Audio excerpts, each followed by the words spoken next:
Sa araw nga na ito mga kaalam ay biglang nagkaroon ng maraming biyaya na dumating para ito sa 10 moske dito po sa Baseco Port Area, Manila. At ayan, makikita po natin na binubuhat nila papunta sa tricycle mula dyan sa van na yan na itim at may iba pang mga sasakyan na nagdala sa mga ayuda na ito para sa 10 moske dito po sa Baseco Port Area, Manila. So ang pinanggalingan nito ay walang iba kundi yung nakikita nyo po na nakasalamin na nakahijab. Yan po si Madam. So siguro ay hindi ko na lang babanggitin ang pangalan niya dahil sa mga nakaraang programa na nag-sponsor siya ay hindi na rin siya nagpabanggit ng kanyang pangalan. So respetuhin natin yon. At ang hindi ko talaga inaasahan sa lahat ay siya pala yung dati kong naging kaibigan na kung saan magkasama pa kami sa isang bahay kasama ng mga tita at mga pinsan ko rin.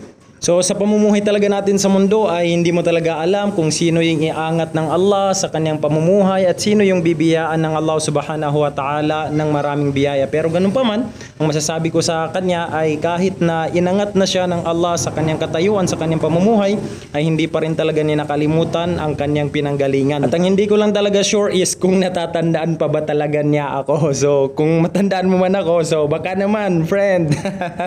Joke. So hindi na rin ako nagtataka kung bakit ganito na lang yung suporta niya sa mga ustad dito sa Baseco Port Area, Manila dahil way back nung kami pa lang ang magkakasama ay nakikinig talaga siya sa mga payo sa kanya patungkol sa usapin sa Islam. Sumabalik tayo sa pamigay ni Madam. So andito na nga, dumating na rin si Ustad Sala, galing pa yan ng Malabon dahil doon siya na destino na magbigay ng Friday sermon at andyan din ang ating big boss na si Boss Tong na naka-violet. So ayan, binuhat na rin natin yung budget ng masjid na kung saan doon tayo nag-iimam, kabilang tayo doon dahil ang Grand Imam sa Masjid Al Yusuf ay ang aking bayaw na si Ustad Asnuddin Mansur o Akh Abu Hasanuddin sa kanyang FB page.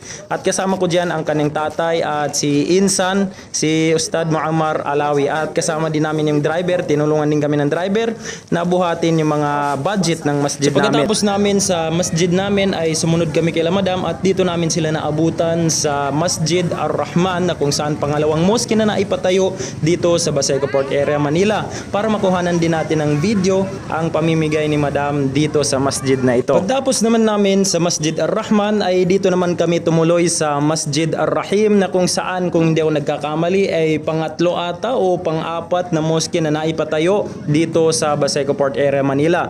So ayan, pinagbubuhat na ng mga ustad natin yung mga ayuda para dito sa masjid nila at para sa mga jamaah nila dito. So ang Masjid Ar-Rahim pala ay ang nag-iimam dito ay si Ustad o Sheikh Hamza Abdurrahim na kung saan kasalukuyang ipinapagawa ang extension para magawang madrasa yung bakanting lote dito sa harapan ng Masjid Ar-Rahim. At balita ko ay nagpaabot din si Madam ng kaunting sadaka o hindi natin alam kung magkano yung binigyan niya, basta nagpaabot si Madam dito. Pagkatapos naman dito sa Masjid Ar-Rahim ay isinunod ang Masjid At-Tawfiq na kung saan ang imam dito ay si Sheikh Ibrahim Gyamlud na kung saan isa rin sa mga popular na da'i sa social media. So ayan yung masjid nila dito, Masjid At-Tawfiq, hindi pa gaano katapos pero alhamdulillah napagsasalahan na. So dahil nga sa makitid at basa, may konting baha, yung daanan papunta sa masjid ay hindi na dumiretso doon yung mga ayuda ni Madam, bagkus dito na lang ito nilagay sa bahay ni Sheikh Ibrahim Gyamlud at siya na yung bahalang magbigay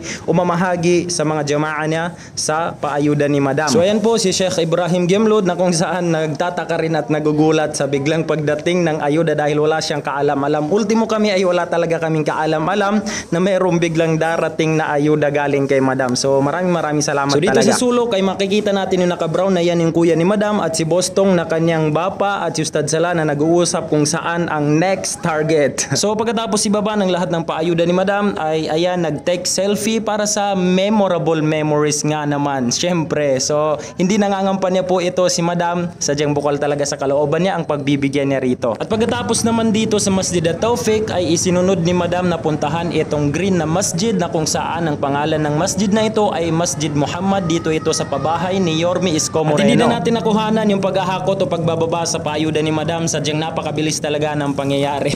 Pagkatapos naman natin sa Masjid Muhammad ay nandito na naman tayo sa Masjid Darussalam na kung saan ito ata yung pangatlo siguro na na mosque o pang-4 o pang-5, basta hindi ko na matandaan sa sobrang dami na mosque dito sa Baseco Port Area, Manila. So ito nga pala ang kulay ng kanilang masjid, unique na unique dahil sky blue. So ang tumatayong imam dito ay ang biyenan o panugangan ni Dato' Ryan na si Sheikh Abdurrahman Bualan. So ang mosque nga na ito ay kabilang sa mga naging dahilan kung paano ko naging kaibigan o paano ko nakilala si Madam noong hindi pa nasunog etong lugar dito sa Masjid Darussalam. So dito nagumpisa ang lahat. So tandang-tanda ko pa, kahoy pa ito, at sa tuwing Ramadan ay magkakasama kaming magtarawih dito sa Masjid Darussalam. Ang dami na talagang nagbago.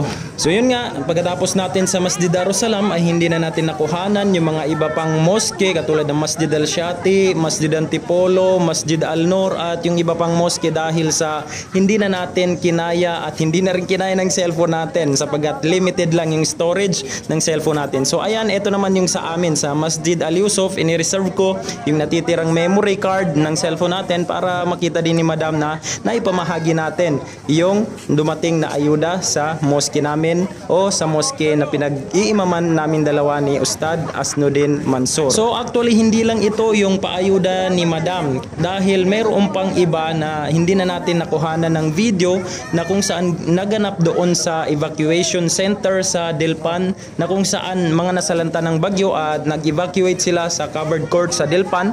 So namigay doon si Madam ng mga pagkain, mga inumin, mga school supplies at mga laruan para sa mga bata at tuwang-tuwa yung mga tao doon at inakala nilang artista ang dumating sa kanila. So hindi na natin nakuhanan lahat ng yon dahil sa out of storage na talaga yung gamit nating cellphone. Bilang panghuli, maraming salamat sa iyo Madam at nawa ay panatilihin ka ng Allah Subhanahu wa Ta'ala na sa iyong magandang pangangatawan, sa iyong magandang kaisipan, sa iyong magandang kalusugan. Dalangin namin yun sa Allah Subhanahu wa Ta'ala. Ngalan ng Metro Manila Imam and Preachers Association ay kami ay taus-pusong nagpapasalamat sa iyo Madam at ipinapaabot namin sa iyo ng taus-puso ang pasasalamat sa lahat ng biyayang natatanggap namin at especially sa naging tulay si Bostong, walang iba kundi si Bostong, naging tulay para makilala natin si Madam at ng mga imam natin at mga ustad natin dito sa Baseco Port Area, Manila. Maraming salamat. Nawa ay pagpatuloy mo lang ang pagtulong dahil ipagpapatuloy din ng Allah Subhanahu wa Ta'ala ang pagbibigay niya ng biyaya sa iyo. Shukran!